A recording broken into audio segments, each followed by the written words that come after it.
সুপ্রিয় দর্শক আসসালামু আলাইকুম, কেমন আছেন আপনারা? নিশ্চয়ই ভালো আছেন। আজকের ভিডিওতে আপনাদের সবাইকে স্বাগত জানাচ্ছি। আজকে আমি আপনাদের সাথে একটা গুরুত্বপূর্ণ টপিক নিয়ে আলোচনা করব, আর সেটা হচ্ছে মাঝে মাঝে আমরা বাচ্চাদেরকে শাসন করি, বকাঝকা করি, কিন্তু আপনার বাচ্চা কি আপনার দ্বারা প্যারেন্টাল বুলিংয়ের শিকার হচ্ছে সেটা দেখছেন? তাহলে চলুন জানাচ্ছি প্যারেন্টাল বুলিং কী এবং কিভাবে বাচ্চারা আমাদের দ্বারা এর মাধ্যমে প্রভাবিত হয়।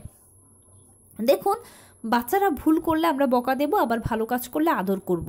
এটাই হচ্ছে প্রকৃতির নিয়ম বা বাবা মায়ের ধরন, স্বাভাবিক প্রবৃত্তি। আবার বাচ্চারাও হচ্ছে সেম ওয়েতে অন্যায় করবে বা ভালো করবে, এটা তাদের স্বাভাবিক প্রবৃত্তি। এখন তারা যে ভালো করবে, ভালোর সময় আমরা তাদেরকে অ্যাপ্রিসিয়েট করব বা তাদের প্রশংসা করব, এতে তারা খুশি হবে। কিন্তু খারাপের সময় বা খারাপ কিছু করলে আমরা তাদেরকে বকাঝকা করব বা বকাঝকা করি। বকাঝকা করার সময় আপনাকে কিন্তু অবশ্যই সেন্সে থাকতে হবে, আপনি আনকনশাস হলে হবে না।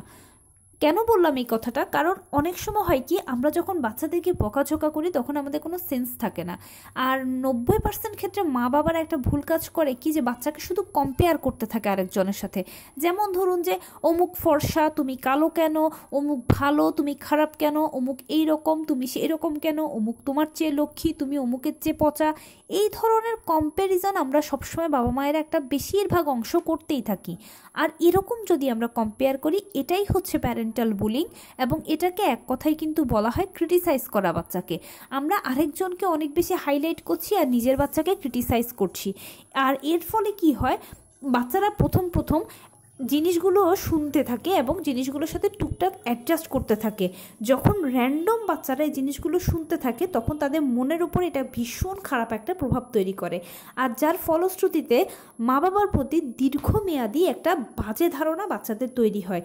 তখন বাচ্চারা করে কি, যে যত বড় হতে থাকে তখন তাদের একটা নিজস্ব জগৎ তৈরি হতে থাকে। তারা তাদের মতো করে একটা জগৎ তৈরি করে ফেলে।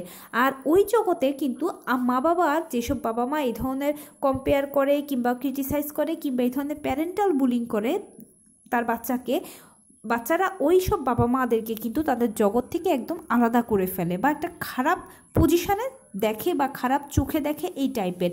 আর যার ফলশ্রুতিতে হয় কি, যে পরবর্তীতে আপনি বাচ্চাকে যতই কমান্ড করেন না কেন সে আপনার কমান্ড একদম মানবে না। সে মনে করবে যে আমার বাবা মা তো আমাকে একেবারেই পছন্দ করে না, অমুককে পছন্দ করে। ওই যে ছোটোবেলা থেকে শুনতে শুনতে তার মনে একটা দীর্ঘস্থায়ী প্রভাব তৈরি হলো। এটা আমরা বাবা মায়েরা কিন্তু অনেকেই জানি না। নিজেদের মনের অজান্তে আমরা বলি যে তাদেরকে শাসন করতে হবে, শাসন না করলে তো বাচ্চা মানুষ হবে না। সেজন্য আমরা ওদেরকে এই শাসনের নামে প্যারেন্টাল বুলিংগুলো করি বা কম্পেয়ারগুলো করি। তো এই জিনিসগুলো ভুলেও করা যাবে না। যখন বাচ্চাকে বকাঝকা করবেন তখন অবশ্যই নিজের সেন্সে কাজে লাগাবেন যে আমি কি বলছি আমার বাচ্চাকে। আর বাচ্চারা হচ্ছে কি আদরের পাগল। ওদেরকে আপনি যে কোনো বিষয়, যে কোনো কিছু যখন আদর, যত্ন, ভালোবাসা দিয়ে শেখাবেন, শেখানোর চেষ্টা করবেন, দেখবেন সে অনায়াসে এটাকে ক্যাচ করে নিচ্ছে। আপনার তাকে পরবর্তীতে কষ্ট করতে হবে না যে আমার বাচ্চা এটা শুনছে না বা কিছু করছে না। সে দেখবেন আদর যত্নের মাধ্যমে এই জিনিসটাকে সহজে ক্যাচ করে নিচ্ছে, এবং পরবর্তীতে আপনার প্রতিও তার একটা ভালো ধারণা তৈরি হবে, এবং ইন ফিউচার সে বড় হলেও সবসময় আপনার কমান্ড সে মানবে। আর বাচ্চাকে সবসময় প্রশংসা করবেন, কখনো আরেকজনের সাথে তুলনা করবেন না যে অমুক ভালো তুমি খারাপ, এটা কখনো তুলনা করবেন না। মনে রাখবেন, হাতের আঙুল 5টা যেরকম সমান নয়, মানুষ 5জনও সমান নয়। এক একজন মানুষ এক এক রকম, এক একজনের এক একটা দক্ষতা আছে।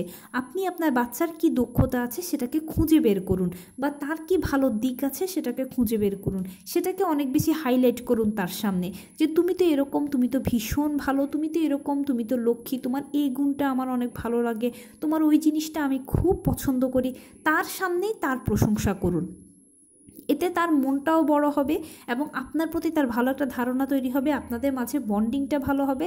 ইন ফিউচার যত বড় হবে সে, ততই আপনি তার বন্ধু হয়ে উঠতে পারবেন ইজিলি। কারণ কি, এখন তো বাচ্চা ছোট আছে, একটা সময় সে কিন্তু বড় হবে। আর বাচ্চা যখন একসময় বড় হবে তখন তার নিজস্ব জগৎটাও বড় হবে, পরিসরটাও বড় হবে। অনেক মা বাবা দেখা যায় যারা বাচ্চাদেরকে খুব ছোটোবেলা থেকে বকাঝকা শাসনে রাখে, ওই বড় বাচ্চারা পরবর্তীতে মা বাবার সাথে আর ভালো মন্দ কিছু শেয়ার করে না। কিন্তু যেই সব বাবা মা বাচ্চাদেরকে আদর যত্নের মাধ্যমে বড় করে, সেই সব বাচ্চারা যত বড়ই হোক না কেন তাদের ভালো মন্দগুলো সবসময় তারা বাবা মায়ের কাছে এসে শেয়ার করে, বাবা মাকে তারা ইজিলি বন্ধু বানিয়ে নেয়। আর আপনি যদি চান যে আপনি বড় হলেও বাচ্চার কাছে ফেভারেট থাকতে কিংবা বাচ্চার বন্ধু হতে, তাহলে অবশ্যই তাকে আদর যত্ন ভালোবাসা দিয়ে যে কোনো কিছু বোঝাবেন, শেখাবেন, দেখবেন ফিডব্যাকটা ভালো পাবেন। আর একান্তই যদি বাচ্চাকে বকাঝকা করার প্রয়োজন হয় তাহলে অবশ্যই সেন্সে বকাঝকা করবেন। খুব বেশি বকাঝকার প্রয়োজন নেই বা কারোর সাথে তুলনা তো একেবারেই করবেন না।